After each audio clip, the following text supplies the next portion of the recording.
नौशरो फिरोज़ मां अव्हांखे ख़बर ॾींदा हलूं। फैसल भट्ट जी रिपोर्ट मुताबिक़ पीपी चेयरमैन बिलावल भुट्टो ज़रदारी नौशरो फिरोज़ में हिक वॾे जलसे खे आम ख़िताब कंदे चयो त 8 फेबरवरी ते तीर जो मुक़ाबिलो शेर सां आहे। उहो ॾींहुं असांजे जश्न जो ॾींहुं हूंदो ऐं मुख़ालिफ़ मुंहुं ॾेखारण जहिड़ा न हूंदा। हुन चयो त मां अव्हां जे साम्हूं उम्मीदवारनि खां हलफ़ थो वठां त उहे अव्हां जी ख़िदमत कंदा ऐं अव्हां बैलेट बॉक्स खे तीरनि सां भरे छॾियो। मूंखे पक आहे त 8 फेबरवरी ते सिर्फ़ ऐं सिर्फ़ तीर जा वोट निकिरंदा ऐं उन ॾींहुं मुख़ालिफ़ ॻोल्हिया न लभंदा। हुन चयो त असांजे इक़्तिदार में अचण जो मक़सदु अव्हां जी हुकूमत आहे।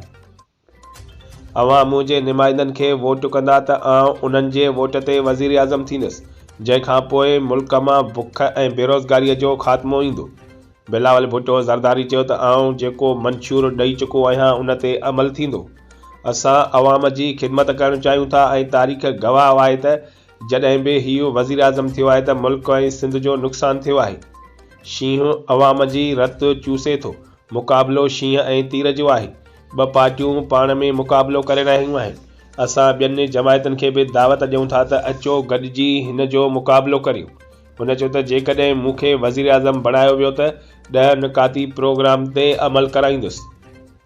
300 यूनिट मुफ़्त बिजली सोलर ज़रिए पहुचाईंदुसि ऐं रोटी कपिड़ा मकान जे वाइदे ते पूरो लहंदुसि। मुल्क में 30 लख पक्का घर ॾींदासीं जेकी सिर्फ़ ग़रीबनि खे ॾिना वेंदा। बेनज़ीर इनकम सपोर्ट प्रोग्राम में इज़ाफ़ो कंदासीं। बेनज़ीर मज़दूर कार्ड ॾिनो वेंदो। अव्हां हारियुनि खे ॿुधायो त बिलावल भुट्टो ज़रदारी अॻिते बेनज़ीर हारी कार्ड ॾींदो। हुन चयो त मुख़ालिफ़नि वटि को बि मंशूर नाहे ऐं असां सियासी इंतकाम वठण में यकीन नथा रखूं पर ख़िदमत जे जज़्बे सां अॻिते वधूं पिया।